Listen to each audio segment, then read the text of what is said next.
As a qualified and professional person in the field of surviving CXC, these are my tips.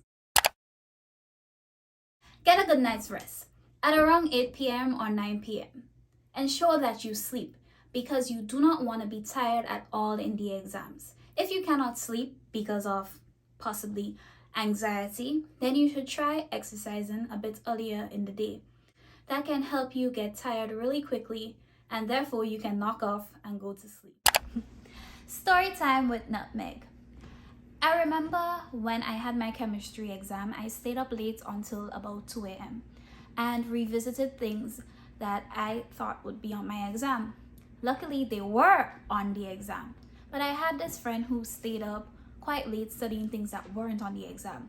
And then that resulted in her not doing so well. So I'm telling you, if you do decide to stay up late, there are risks with staying up late. So proceed with caution and just know that if you get enough rest, it would benefit you in doing your exam.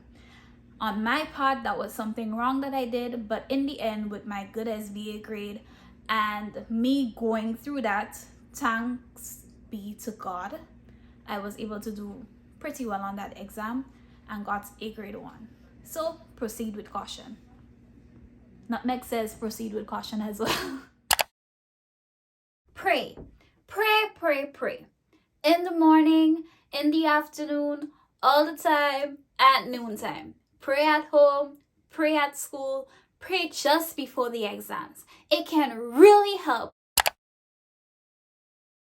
Do little to no revision right before the exam. Again, if you try to review a whole chunk of information just before the exam, remember to proceed with caution. Eat a healthy, light breakfast. If you overeat, you may be too tired to even do the exam. Because why? Your body will be focusing on digesting that food that is in your belly. All that food that you fed out in the morning, eating. So ensure that you eat a healthy, light breakfast. You can have a smoothie. You can eat some cereal with some milk. You can do a little fruit bowl, a little peanut butter jelly sandwich. You can even have an avocado toast. Drink some tea, or like I did, drink a malt. You can do any of those things. You can eat any of those things. Just ensure that it is a light, filling breakfast. Ensure that you have all your materials that are required to take the exam. Ensure that you have 3 working pens, 3 3B pencils, a transparent ruler, a calculator that you are familiar with using. Ensure that you have a sharpener.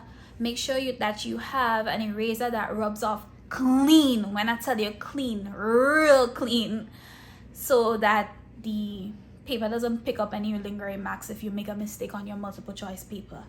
Ensure that you have a watch so that you can see the time. If your school requires you to bring your school ID, take that as well. And your timetable. Hold with you a transparent purse or a Ziploc bag. I used to use a Ziploc bag. I did not care. Yes, I did not care. It was an exam I was going to do, so that the examiner or the people, the invigilators, would see the materials that you have, so it wouldn't look like you're going to cheat, and therefore making it quicker for you to go into the exam hall because they don't have to check through your stuff. So yeah, make sure you have that. You will also need, especially for maths, a geometry set so that you are drawing the diagrams. I remember having to draw different angles and stuff.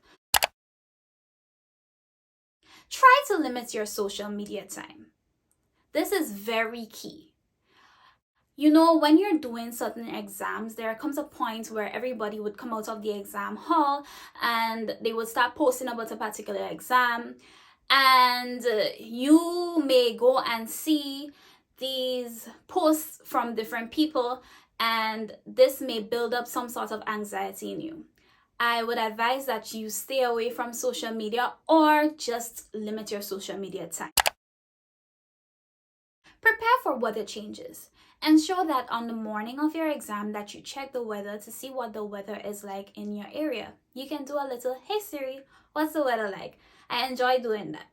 And Bring your umbrella so that you're protected against the rain. Leave home early, especially if you take buses to get to school. Leave home early so that in case your bus that you usually take delays, that you at least arrive early at the examination center. Arriving early at the examination center gives you time to manage your little anxiety a bit. Stay away from friends. I mean, you can be around friends, but stay away from the friends who are jittery and panicky. That behavior can sort of rub off on you. So ensure that the people that you are staying around in the morning period before the exam, that they are not they're not filled with chaos, because that can affect you as well.